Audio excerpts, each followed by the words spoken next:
Try muna natin ibalik. Yun, namatay. Reverse. Alright. Okay. From solid block, papasok yung kuryente dito. Ayan. Tapos lalabas siya dito sa green na may guhit na. Kung hindi mo pinanood yung full video na ito, o hanggang dulo yung video na ito, magtatanong ka, paano naman po yung sa likuran na ilaw? So, good afternoon po sa inyo lahat mga idol, no? Ayan, usapang rear po tayo, no? Usapang kolong-kolong, yung may reverse, no? Paano nga ba dumadalo yung kuryente pag nagre-reverse tayo, no? Pag nagre-reverse tayo sa mga ganito klaseng motor, gaya po ng chariot, kamao, ayan, at iba pang klaseng, ganitong klaseng, ano, mga idol, oh. Ano, ganitong klaseng sasakyan o ganitong klaseng kolong-kolong. Kolong-kolong yung tawag ko dito eh. Ayan, so comment down below anong tawag sa inyo. O tatlong gulong. Ano ko yung sinasabi ko eh, no? So pag-uusapan natin kung paano dumadaloy po yung wiring connection ng kanyang reverse, no? Pag magre-reverse po tayo, pag inapakan natin yung reverse, ito po yung kanyang reverse. Pag nagre-reverse po tayo, paano nga ba dumadalo yung kuryente nito? Bakit tumutunog po doon? May tumutunog tip na parang relay, ganun mga idol. Okay, so papakita ko sa inyo, no? Okay, dito tayo. Iharap po kayo dito. Alright, so ito yung sinasabi nating reverse po ng kolong-kolong. So paano nga ba gumagana yung wiring nito? Kasi itong gamit ko ay hindi na po gumana po yung kanyang function ng kanyang wiring. Hindi na gumana. So unang estimate ko, hindi siya gumana dahil dito sa kanyang switch, no? Baka sira na po yung switch, so pinabayaan natin kasi gusto ko po i-share sa inyo kung paano yan ayusin. No, meron po yung dalawang wire lang naman yan mga idol eh. Yung isang wire dyan ay purong positive, no? Ito po yung kukuha sa accessories. Tapos yung isa naman ay yung galing na po dito sa kanyang switch, no? Yung nakalagay dito, pwede kayong gumamit dito ng brake light switch mga idol, parehas lang po yan gaya ng ginamit dito dati. Brake light switch lang din po ito. Yan, tanggalin muna natin ang brake light switch. Bakit nga ba hindi na gumana, no? Share ko lang kasi yung nangyari dito sa motor ko o sa ginagamit nating motor, hindi na gumana kasi nagka problema na po dito sa kanyang switch. Mamaya sabihin ko kung saan papunta itong kanyang wiring na ito, ha. Ayan, kung saan papunta yan. Dito muna tayo sa kanyang switch. Bakit hindi gumana na po yung aking rear? Ayun, oh. Ito yung problema. Lapit nyo kayo. Ito yung problema niya, oh. Pak! Pak! Wala na laman. Wala nang hatitira. Hindi dahil sa ginugunting ko mga idol, ha. Ayan, gamay ko po kasi yung wire pag goods pa o hindi. Gaya nito, oh. May laman pa, oh. Kikita nyo ba? Hindi siya napuputol. Pero yung isang side, yung galing po sa switch, ito galing to sa accessories. Ito yung galing sa switch. Ayan, oh. Nagkaroon na po siya ng corrosion sa loob. Yun po yung dahilan kung bakit hindi na po gumana yung aking brake light switch. Brake light switch. Yung yun nga, sa brake light switch kasi ito eh. Yung ating rear switch, no, pag maatras rear switch, no, reverse switch. Ayan. So pagmasdan nyo rito, i-reverse ko. Pag nagre-reverse tayo, di ba, inapakan natin to. Ayan, o, nahihila. So ibig sabihin, nati-trigger po yung switch. Parang yung foot brake switch natin, no, pag inapakan natin, nahihila. So ganito rin yung kanyang function. Okay, so tanggalin na natin to kasi sira na naman. Napakadali lang naman to tanggalin mga idol.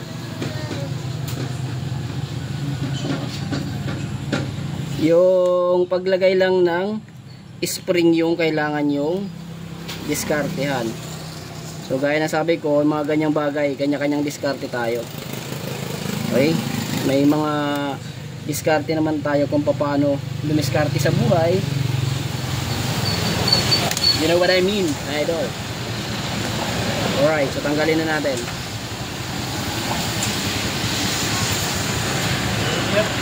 Okay. So gamit lang po yung test light. Ite-test natin yung supply natin kung may positive siya, no? Yung kulay itim dito, ito po yung galing sa ating accessories wire. Ito po yung switch niya, makikita nyo kaagad yan dyan, dalawang wire lang naman eh. So meron po tayong supply. So ngayon papadaanin natin siya sa switch.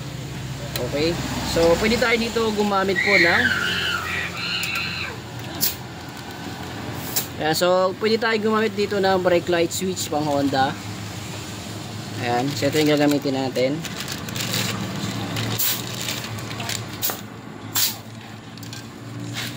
Okay. So sasalpak lang naman natin yan dito. Yun o, salpak lang. Tapos yung spring niya pa rin yung ginamit ko dyan. Yun. Okay pa naman yung spring niya. So pag nasira marami naman ako spring na available. Yun. So napansin nyo umuunat. Dapat to maunat. Dapat mahihila to, no? Dapat mahihila yan. Lapit nyo kayo ha. Dapat mahihila to pag mag-reverse tayo. So, ibig sabihin kulang pa yung adjust natin. Adjust muna natin siya, pahila.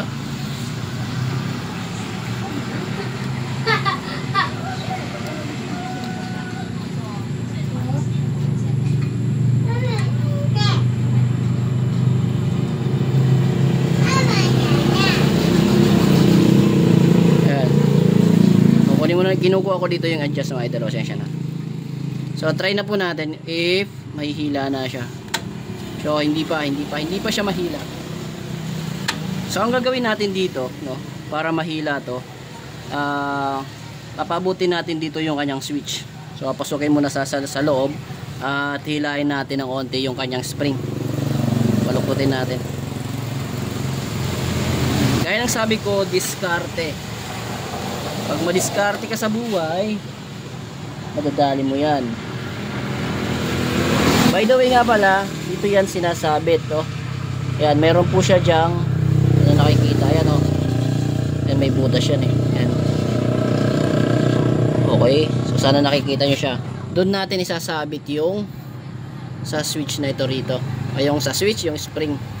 Ngayon, ang gagawin ko, papaiksiin ko to. Ito pa rin yung gagamitin kong spring. Wala lang, gusto ko lang. Motor ko to eh. Kasi ito, pwede pa natin ito magamit sa ibang bagay. So ito, goods pa naman, gagamitin ko pa to. So ang gagawin ko dyan, i-bend ko na konti yan. Yan o. Para umabot siya. Nakuha nyo ba ako dito sa ginagawa ko? Okay? So, ito po yung pinagsasabitan niya. Ayan o.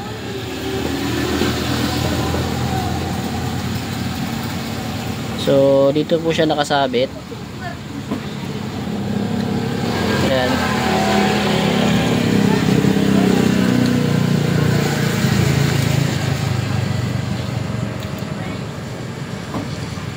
Yan, dito po siya nakasabit. May butas kasi yan dyan eh. Papasok ko muna mga idol ha. So yan o. So sana nakikita nyo. Ayan o, naisabit ko na po siya. So makikita nyo naman yan kagad sa likuran ng switch. So ang gagawin ko, papalapitin ko muna yan. Ayan, papalapitin ko. Tapos isusuot ko siya rito sa butas ng spring. Ayan. Ayan, para makakapag-adjust na tayo. Ayan o, naipasok ko na siya. Try natin kung mahihila na to, no? Try natin. Salpak muna natin. So nahila po, no? Nahila na siya. Tingnan nyo dyan. Yun o. Okay. So pag ganyang nahihila ng mga idol, no, pwede pa tayo dyan mag-adjust kung hindi pa gumagana dito sa switch. Okay? So, ano nga ba sinasabi ko hindi pa gumagana? So, ikakabit ko muna. Okay? So, dalawa lang naman yan, kahit magkabaliktaran, pwede mo salpak dito kasi hindi po siya insert, no? Kailangan mo talaga siyang idugtong. Idudugtong muna natin. Yung black dito, ito po yung accessories wire. Ito yung may positive.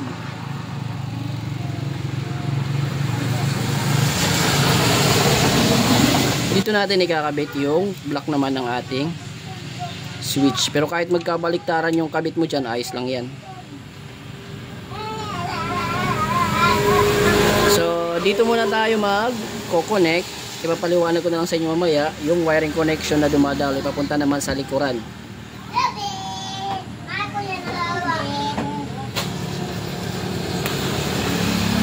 Yun. Okay na po tayo dyan sa part ng accessories. So, before natin to i-connect dito, i-double check muna natin kung sakto na yung adjust natin. Sa pamamagitan po ng test light, iti-test natin to. Ang gagawin natin, i-reverse muna natin. Yun, nahila po yung switch. Tignan natin kung gumagana po yung switch. Baka mamaya may problema yung switch. Diba? Tingnan ba yun? Ito na yun. Dapat iilaw to. Yun, umilaw. So, pag umilaw to, ibig sabihin, magbibigay siya ng accessories. Papunta po doon sa likuran. Mamaya, ipapakita ko na sa likuran. So, try muna natin ibalik. Yun, namatay. Reverse. Alright. Okay. So, goods na yung ating reverse na part sa switch. I-connect na natin siya dito, no? So, bago nyo siyang i-connect, gaya na sinabi ko, test nyo muna kung nagpa-function siya. Pagkatapos yan, itetest din natin yung linya doon sa likuran kung nagpa-function nga ba doon o kung dumadaloy doon yung kuryente. Test muna natin. Mahalagang matitape mo to na maayos. Gaya na sabi ko, kahit dugtong-dugtong lang po ang iyong wire, basta maayos yung pagkakatape mo, ay walang problema yan. Yung tape na tipong hindi kakalas. Kasi pag kumalas yan, ito yung pinakamahalagang part na magkakabit kayo nito. Mahalaga na i-tape nyo ito rito. Kasi papasukin ng tubig yan. Pag pinasok ng tubig, magkakaroon ng corrosion. Yun, problema na naman. Okay, so goods na itong part na ito. Yan. So sa next video natin mga idol, kung naalala nyo, pinaliwanag ko kung paano i-install o paano gamitin starter itong horn relay. So sa next video, i-install natin ito ng actual. Okay? Kasi binaklas ko, kasi inayos ko kasi yung wiring dyan mga idol, kung makikita nyo. Inayos ko po yung wiring yan. Tapos, kasi wiringan natin to lahat, no? Hindi gumagana yung ibang function nito ng kanyang electrical, no? Ayan, wala to, wala. Oh, walang signal. Ay, walang busina. So, walang hazard. Ayusin natin yan, ayusin natin. Alright. So, okay na tayo dito sa part na ito. Double check lang natin bago tayo pumunta sa kabila. Yun, no? Gumagalaw. Balik natin. Yun, okay. So, doon na po tayo sa kabilang side. So, bago tayo pumunta nga pala sa kabilang side, nakalimutan ko lang, kailangan natin itong i-on. Ayan, naka-on siya. No? Alright. At, isa pang mahalagang bagay na kailangan natin i-test, gamit yung test light natin pa rin. Iti-test light natin to kung may kuryente. Yun, wala. Kasi minsan yung mga nabibili nating switch nagkakaroon ng problema rito. May kuryente, automatic nagkakaroon ng problema. Hindi under yung motor mo, lalo na kung battery operated. So walang kuryente, walang ground, at naka-reverse na siya. Oh. Kaya doon na tayo sa kasalikuran. Okay, so nandito na po tayo sa likuran na side. Ayan, yung may makikita nyo dito sa part na ito rito. Ayan. Nandito po yung black na may guhit na green na may guhit na yellow, tapos solid black. Hindi ito yung wiring connection niya, ito yung connection ng brake light, no? Pag magsi-switch tayo, wala kasing brake light switch din to, kasi gaya ng sabi ko, i-wiring natin to lahat. So unahin muna natin yung kanyang reverse na switch. Pag magre-reverse, dapat gumagana. Alright, so gamit pa rin yung ating test light. Ito po yung function na yan, no? Yung kung kanina may lumalabas doon, nakita natin doon kanina solid black, tapos lumabas po siya doon sa ito yung kulay, papakita ko mamaya ulit. Green siya na may guhit na black. So babalikan natin para pakita ko sa inyo. So ayan, green siya na may guhit na black. Ito yun, no. So nakalimutan kong sabihin mo kanina, no. From solid black, papasok yung kuryente dito. Ayan, tapos lalabas siya dito sa green na may guhit na black. Ay, black na may guhit na green. Alright, green siya tapos may guhit na black. So yun po yung nasa likuran. Yun ang iti-tester natin. Okay, so iti-tester muna natin kung nagpa-function po siya, no? Ayan, hanap tayo ng ground. I-click natin yung ating test light. Dito tayo sa tambucho. Ayun. Tapos, yung wire naman na makikita natin dito, ito yung may kuryente. Yung green na may guhit na black, ito yung galing sa ating switch. Tapos syempre, mayroon niyang kapares na negative para tumunog. Okay, test muna natin yun kung may kuryente. Yun, no, meron, umilaw. Okay? So ngayon, isasalpak na natin siya dito sa kanyang linya, no? Ito kanyang linya, papakita ko sa ilalim. Doon po sa kanyang busina, mga idol. Papakita ko kayo sa busina niya.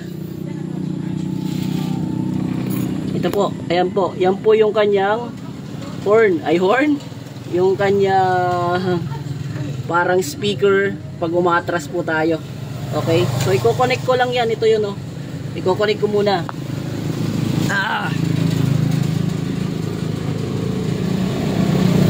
Connect muna natin. Okay. Kung naalala nyo, naka-trigger na kagad yun, no? Eh, salpak natin. May kuryente na to, di ba? Yun, no? Naririnig nyo ba? Parang tin-wheeler lang, ha? Right?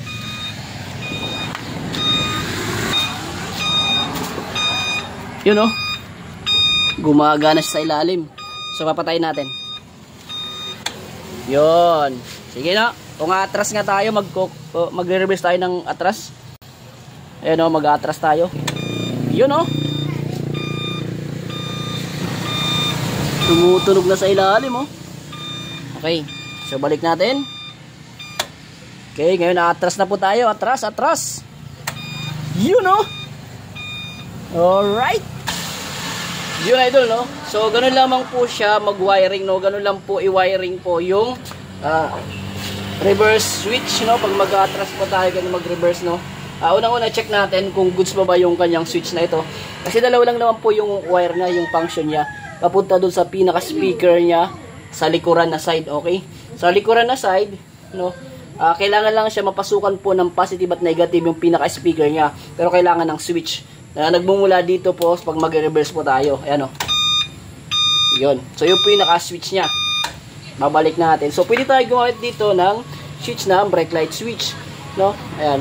Tapos, yung coding niya na naandito ay from accessories wire, papasok yung accessories wire, yung positive, papasok po doon sa black, sa green na may guhit na black, which is yun na po yung magiging supply ng ating speaker. Doon yung speaker natin sa likuran, mayroon po yung kapares po na negative. Okay, so ganun lang natin sinulusyonan, ganun natin troubleshoot, o ganun natin pinakita sa inyo yung wiring connection niya, o ganun tumatakbo yung wiring connection. Pag magre-reverse po tayo, no, iilaw din dapat yung reverse sa likuran na side. Okay, so iti-test natin. Meron din kasi yung wire papunta sa likuran, ipapakita ko sa inyo. Alright, nandito na tayo sa likuran na side at naririnig nyo tumutunog siya. Kung hindi mo pinanood yung full video nito, kung hindi mo tinapos yung video, hindi mo malalaman na pag mag-reverse tayo, ay ilaw din po yung switch dito sa likuran. So kung nakikita nyo, wala po tayo dyang switch. Ayan, ay wala pa tayong mga ilaw. Ayan, o, wala pa kasi tayong ilaw at kakabitan pa lang natin yan. Alright. Okay, so kung mapapansin nyo na sinabi ko kanina, green siya na may guhit na black. Ito po siya, oh. Green na may guhit na black. Ayan, ito po yung green na may guhit na black. Ito po yung connection ng ating reverse. Okay? So ito po siya. Yung tapat ng green na may guhit na black, white dito. So yung white yung ito-test natin. Test natin yung white.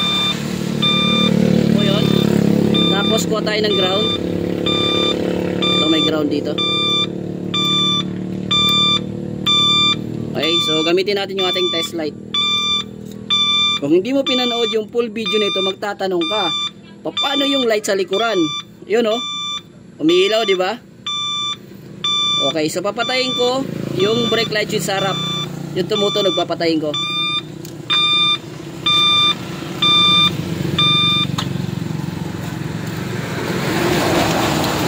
So, pinatay ko yung switch mga idol. Okay? So, dito ulit tayo sa ground. Tapos yung kulay puti.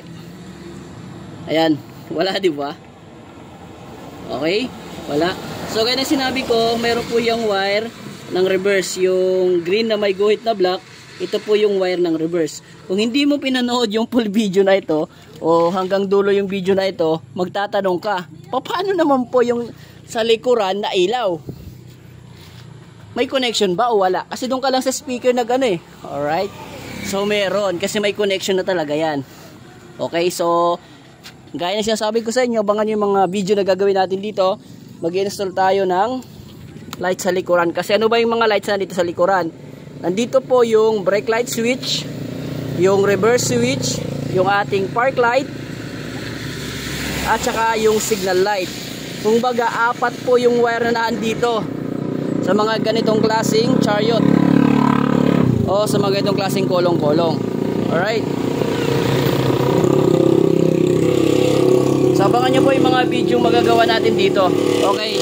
So, next video natin, panoorin nyo kung paano natin i-manual to, ay pakita sa inyo, gawa ng video ng actual, yung pagkabit ng horn relay, gagamitin natin starter relay. Okay?